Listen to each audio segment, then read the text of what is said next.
Hey, what's up, guys? Welcome back to Eyebrow Talk, Straight Razor Edition. Profitability. What is your profitability from your group, your church, whatever? And what is their profit? It's a well-known fact that the church, any church, does not exist without a tithe.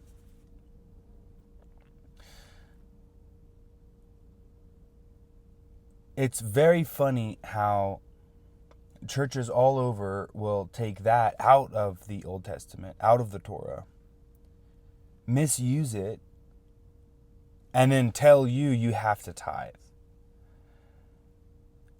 What most fail to realize is that the modern day church picks and pulls from the Old Testament what they want because it benefits them, and what they don't want, not because it benefits them or not, but because it wouldn't benefit you.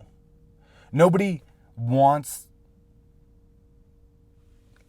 to go to a place where they're criticized and where they're corrected and where they're disciplined, where they're held accountable, where they're responsible for their actions and their words and their thoughts. And they'd much rather go to a place that's accepting of their lifestyle, accepting of their sin, accepting of whatever they want.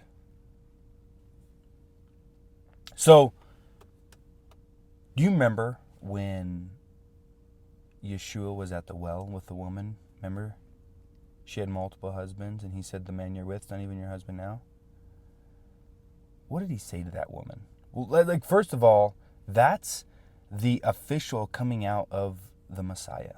That's when Yeshua himself says, I am he. He tells this woman that if she thirsts, she comes to this well. And when she moves on, she'll drink and quench her thirst. And then after that, she'll be thirsty again. But he says what? I will give you living waters in which you will never thirst again. Is your church, the mainstream church, whatever, put a title to it, a name, is their goal to get you to profit the living water, everlasting life? Is their goal for you to develop a relationship with your Creator, with your Messiah, with the Messiah, with the Holy Spirit, the Ruach HaKodesh, so that you can make an informed decision and you can make a decision and a will to be obedient because of your love?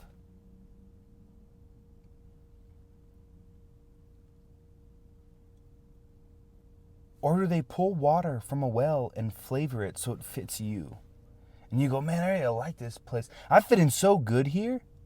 I love this place. I love this place. I love all this. This is a perfect drink. Without realizing that man has taken the word, taken this water, and he's manipulated it and made it sweet and made it flavored and has seasoned it just for you so that you go, this is the best water I ever had. If you have a relationship with the Father and the Son, you don't need to season the word. The word is seasoning. The word is the salt.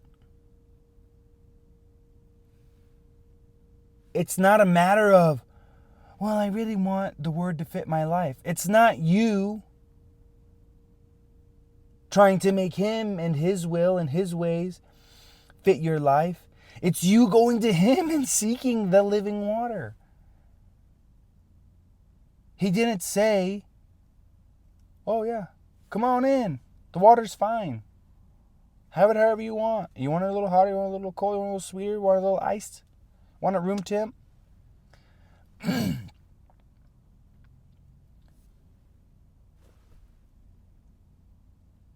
Are you getting everything out of it? Everything out of the word? Because it could be their fault. It is their fault, right? All the false teachers, the pastors, the priests, the fathers, the reverends, the bishops, the so on and so forth. They are teaching the word, but they're teaching a watered down, doctrinated, refined, sifted, edited, retranslated,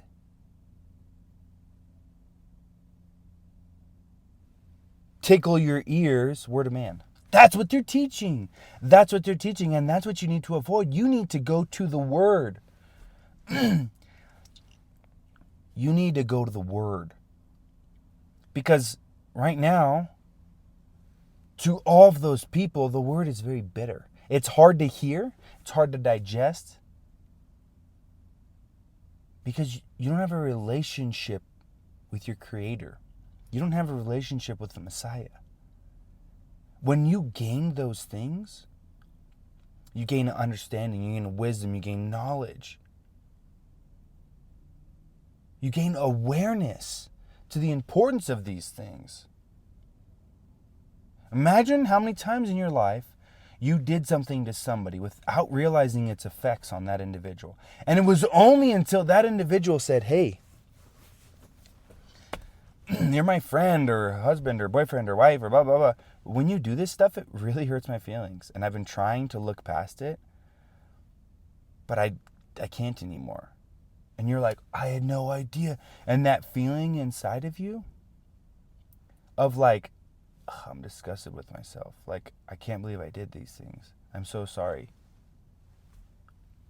That's that feeling that you should get when you finally stop knowing of the Messiah and start knowing the Messiah.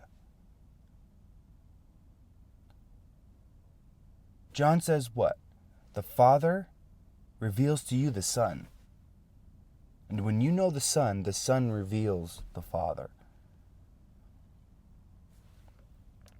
You've been given the gift of the understanding that Yeshua is the Messiah. But the relationship part that you need to build with the Messiah so that he reveals to you his Father, that's on you. That's on you. So really look in the mirror and really ask yourself, am I going to these teachings? Am I going to this church? Am I going to this place because it makes me feel good? Because it's my flavor of water? Or are you going to this place because it is the living word? If it is a living word, then things look a lot different. Traditional holidays should not be celebrated. We're about to get into one of the most spiritual times of the year. We have Halloween coming up. We got Thanksgiving coming up. We got Christmas coming up. We got New Year's coming up. We have a huge spiritual warfare. This time of warfare coming up.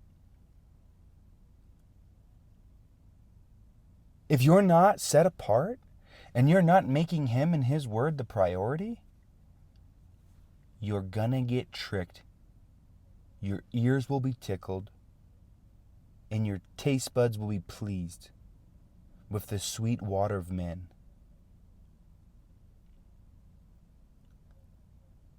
But if you have that relationship, you have that knowing, that knowledge, that wisdom, that understanding, you will discover that his word